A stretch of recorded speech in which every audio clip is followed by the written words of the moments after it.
Once again, Geneva is looking absolutely magnificent, and we have the pleasure of welcoming David Linnington, who's the winner of April's J4X contest.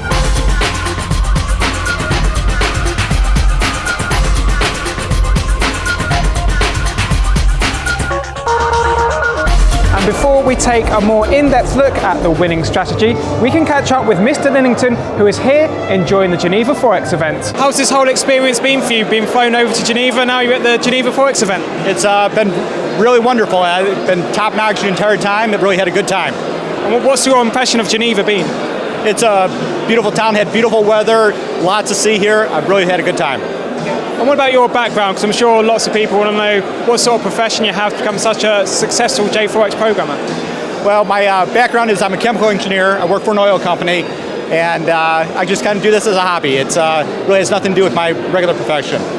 But how did you start programming using Java? I actually learned it all from the Dukascopy website.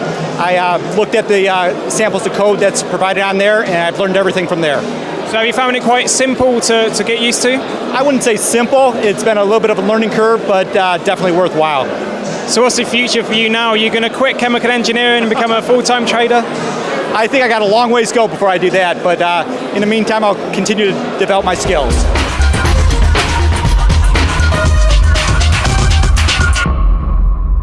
So after the champagne and canapes of the Geneva Forex event, it's time to find out the principle behind David's script. Now, your script is called the Midnight Trader. Why is that exactly?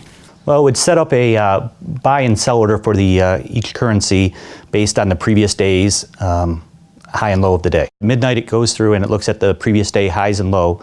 If the next day it hits the high or the low, it triggers either a buy or sell order and executes it. Then I set a take profit and a stop loss based on the ATR of the previous 14 days. I understand you only use two currency pairs, the euro dollar and the cable. Why only two, not every currency pair? Well, my programming skills aren't good enough to make it much more complex than that, and it seemed to work pretty well with just those two currencies. It seems a relatively simple strategy, so why was April such a successful month for it?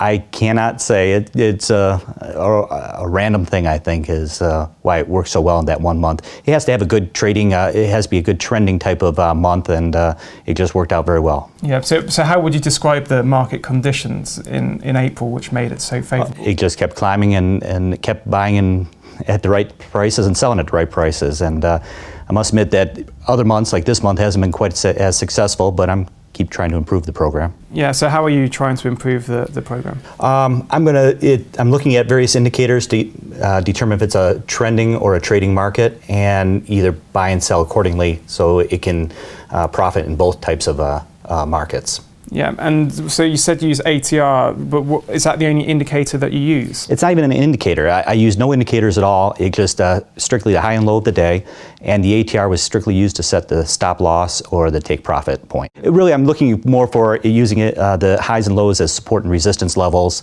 and in that case, you just don't need an indicator. Do you think that using excessive indicators will just make it too complicated? I think you just get confused in all the data, and really if you just determine a good support and resistance level, that's all you need to do. And how long have you been working on this particular script? This script was about 3 months, and it's still in development, as I said.